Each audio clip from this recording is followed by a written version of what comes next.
Hello students, आज इस video में हम चैप्टर 11 बीजगणित प्रश्नावली 11.4 का क्वेश्चन नंबर 1 का सी, डी और ई पार्ट सोल्व करेंगे। तो सी पार्ट देखिए, एक आयताकार बक्स की ऊंचाई h सेंटीमीटर है। बक्स यानी बॉक्स, तो एक आयताकार बक्स है जिसकी ऊंचाई h सेंटीमीटर है। इसकी लंबाई ऊंचाई की 5 गुनी है। अब कहा गया है कि इस आयताकार बक्स की जो लंबाई है वो ऊंचाई का 5 गुना है और चौड़ाई लंबाई से 10 सेंटीमीटर कम है, और जो चौड़ाई है वो लंबाई से 10 सेंटीमीटर कम है। बक्स की लंबाई और चौड़ाई को ऊंचाई के पदों में व्यक्त कीजिए। तो हमें इसमें बक्स की लंबाई और चौड़ाई को ऊंचाई के पदों में व्यक्त करना है।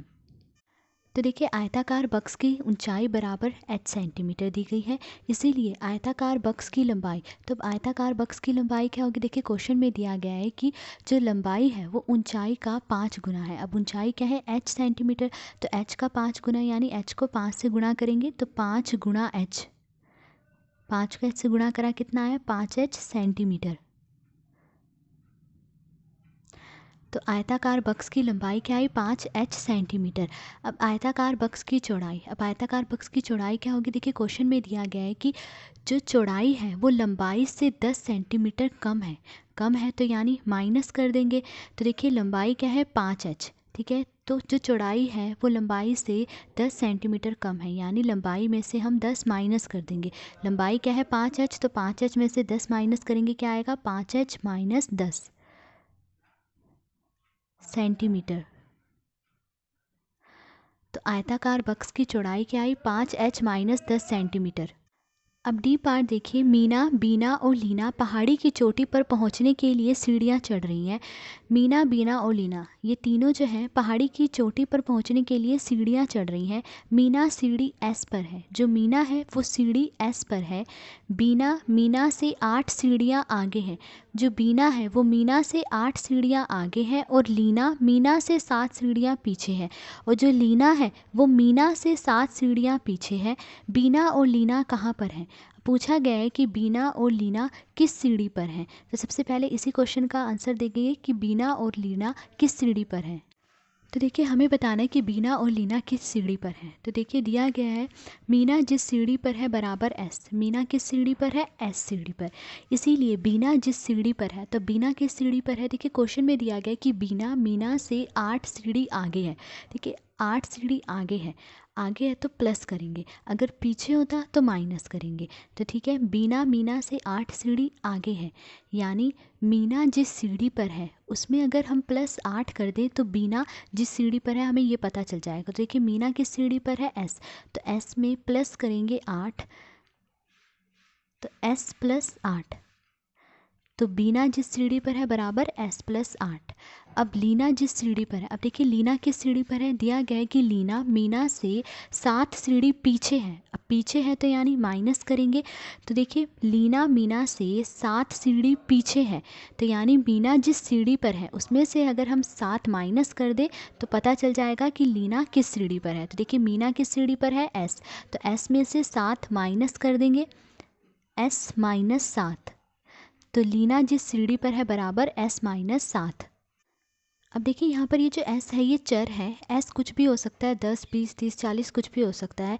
अगर मैं S 10 ले लूँ तो मीना किस सीढ़ी पर है? 10वीं सीढ़ी पर, ठीक है। तो बीना किस सीढ़ी पर होगी? S में क्या ले रही हूँ? 10, तो S की जगह 10 रख दिया, 10 + 8 18वीं, तो बीना 18वीं सीढ़ी पर होगी। तो लीना किस सीढ़ी पर होगी? S की जगह 10 रख लीजिए, 10 में से 7 माइनस करा 3, तो लीना तीसरी सीढ़ी पर होगी। तो S आप कुछ भी ले सकते हैं, 10, 20, 30, 40 कुछ भी। अब देखिए, इसमें एक और क्वेश्चन पूछा गया है, चोटी पर पहुंचने के लिए कुल सीढ़ियां मीना द्वारा चढ़ी गई सीढ़ियों की संख्या के 4 गुने से 10 कम है। सीढ़ियों की कुल संख्या को S के पदों में व्यक्त कीजिए। तो देखिए, कहा गया है कि चोटी पर पहुंचने के लिए जो कुल सीढ़ियां हैं वो कुल सीढ़ियां मीना द्वारा चढ़ी गई सीढ़ियों की संख्या के 4 गुने से 10 कम है। तो अब हमें बताना है कि सीढ़ियों की कुल संख्या कितनी है। तो देखिए, अब हमें बताना है सीढ़ियों की कुल संख्या कितनी है। तो देखिए, क्वेश्चन में दिया गया है कि सीढ़ियों की कुल संख्या मीना द्वारा चढ़ी गई सीढ़ियों की संख्या के 4 गुने से 10 कम है। तो देखिए, मीना द्वारा कितनी सीढ़ियाँ चढ़ी गई हैं? S, ठीक है। तो S का 4 गुना कितना होगा? 4S। S को 4 से गुणा कर देंगे, 4 × S। तो एस के 4 गुने से 10 कम है तो यानी माइनस कर देंगे, तो इस 4 गुने में से हम माइनस कर देंगे 10। तो देखिए 4 को ऐसे गुणा करेंगे, क्या आएगा 4s माइनस 10। तो सीढ़ियों की कुल संख्या क्या है 4s माइनस 10। अब ई पार्ट देखिए, एक बस 20 किलोमीटर प्रति घंटा की चाल से चल रही है। एक बस है वो 20 किलोमीटर प्रति घंटा की चाल से चल रही है, यानी 1 घंटे में वो 20 किलोमीटर की दूरी तय करती है। यह दासपुर से बीसपुर जा रही है और ये जो बस है वो दासपुर से बीसपुर जा रही है। बस के 5 घंटे चलने के बाद भी बीसपुर 20 किलोमीटर दूर रह जाता है। कहा गया है कि बस के 5 घंटे चलने के बाद भी बीसपुर अभी भी 20 किलोमीटर दूर है। दासपुर से बीसपुर की दूरी क्या है, इसे v का प्रयोग करते हुए व्यक्त कीजिए। तो हमें दासपुर से बीसपुर की दूरी बतानी है, कितने किलोमीटर है। तो देखिए पहले क्वेश्चन को समझेंगे। क्वेश्चन में कहा गया है कि एक बस दासपुर से बीसपुर जा रही है। दिया गया है कि वो बस 1 घंटे में 20 किलोमीटर की दूरी तय कर लेती है। ठीक है, अब कहा गया है कि 5 घंटे चलने के बाद भी बीसपुर अभी भी 20 किलोमीटर दूर है। मान लीजिए 5 घंटे में जो है ये बस यहाँ से यहाँ तक चलती है। ठीक है, 5 घंटे में जो है वो बस यहाँ से यहाँ तक की दूरी तय कर लेती है। तो 5 घंटे चलने के बाद भी जो बीसपुर है अभी भी 20 किलोमीटर दूर है, यानी यहाँ से यहाँ तक की जो दूरी है अब 20 किलोमीटर है। तो अब हमें ये बताना है कि दासपुर से बीसपुर तक की ये जो कुल दूरी है, कि दासपुर से बीसपुर तक की दूरी कितनी है। तो देखिए सबसे पहले हम ये पता करेंगे कि इस बस ने 5 घंटे में यहाँ से यहाँ तक की कितनी दूरी तय की।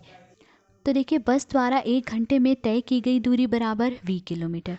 तो बस द्वारा 5 घंटे में तय की गई दूरी कितनी होगी, v को गुणा कर देंगे 5 से, v गुणा 5, v को 5 से गुणा करेंगे क्या आएगा 5v किलोमीटर। तो देखिए बस द्वारा 5 घंटे में तय की गई दूरी कितनी है 5v किलोमीटर। तो देखिए 5 घंटे में बस ने यहाँ से यहाँ तक 5v किलोमीटर की दूरी तय की है। तो अब हमें बताना है दासपुर से बीसपुर की दूरी कितनी है, यहाँ से यहाँ तक की कुल दूरी कितनी है ये बताना है। तो देखिए यहाँ से यहाँ तक ये 5v किलोमीटर है और यहाँ से यहाँ तक ये 20 किलोमीटर है। तो दासपुर से बीसपुर की दूरी कितनी हो गई 5v प्लस 20 किलोमीटर। तो दासपुर से बीसपुर की दूरी कितनी है 5v प्लस 20 किलोमीटर।